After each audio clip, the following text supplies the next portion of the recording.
ya sekarang kami harus bisa menerima ini dan mengikhlaskan semuanya gitu. Menjadi pengingat juga sih bahwa kematian itu bisa datang kapan aja tanpa kita duga begitu. Dia sih pengen bikin buku ya, cuma kan semuanya ada di kepala dia.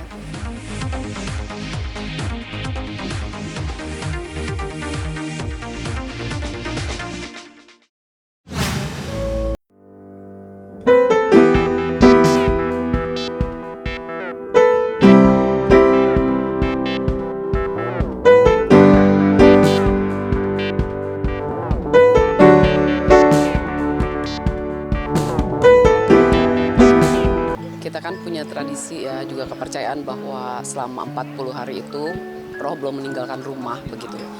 Jadi ya alangkah baiknya kalau dalam masa-masa yang 40 hari itu kita banyak berdoa, khusyuk, dan kemudian memang rasa-rasanya memang masih terus ada di rumah ya. Jadi bentuknya apapun begitu, jadi secara intuisi begitu itu terasa keberadaan.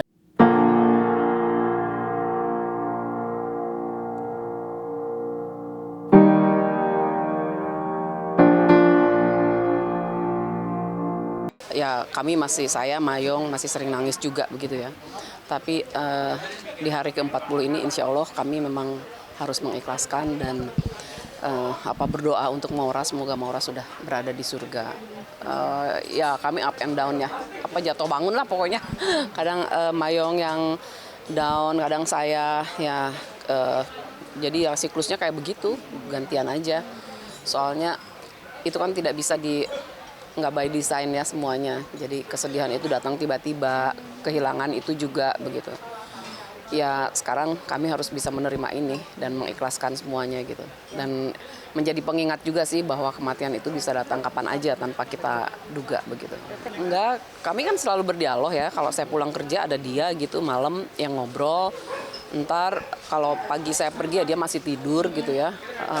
Jadi walaupun misalnya obrolannya sedikit, tapi kan karena orangnya ada, kita merasa nggak kesepian gitu kan. Misalnya Maura lagi keluar kota atau saya lagi keluar kota, kan Mayong juga berasa ada teman gitu. Nah sekarang udah beda banget. Nah keberadaan saya sama Maura ya gimana sih ya, kita bisa bercerita apa aja karena Maura kan anak perempuan ya. Jadi secara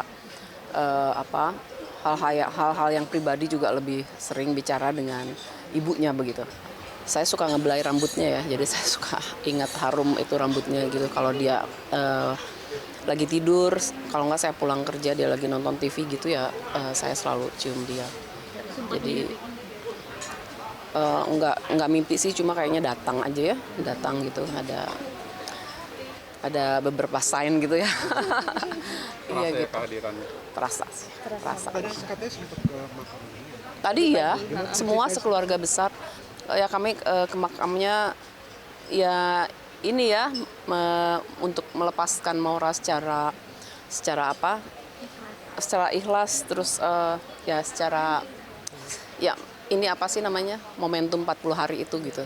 Jadi yang dari Jogja juga datang gitu.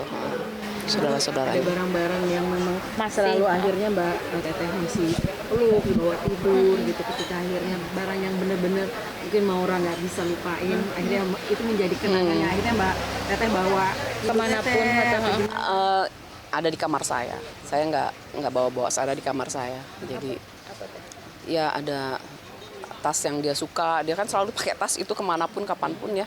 Jadi itu mengingatkan saya ke dia gitu. Terus ada beberapa bajunya saya pakai juga. Bajunya saya pakai. Gitu. Oh, dia sih pengen bikin buku ya. Cuma kan semuanya ada di kepala dia. Sebetulnya udah jadi juga, tapi saya nggak tahu autornya itu editornya siapa begitu. Dan saya nggak tahu keberadaan buku itu di mana ya. Jadi itu juga saya berharap lah kalaupun ada yang mendengar yang menjadi editornya Maura, kalau bisa menyerahkan naskah itu kepada kami gitu. Maura memang secara umum orangnya introvert ya, tapi ada hal-hal yang memang hanya bisa dibicarakan antara ibu dengan anak perempuannya, dan dia merasa ya kita sebagai perempuan tahu lah lebih nyaman gitu ya. Nah Maura ini sekarang sudah lebih dewasa ya, jadi ke saya juga lebih hubungannya itu lebih dewasa begitu. Ya udahlah sekarang udah nggak ada. Saya minta doanya aja.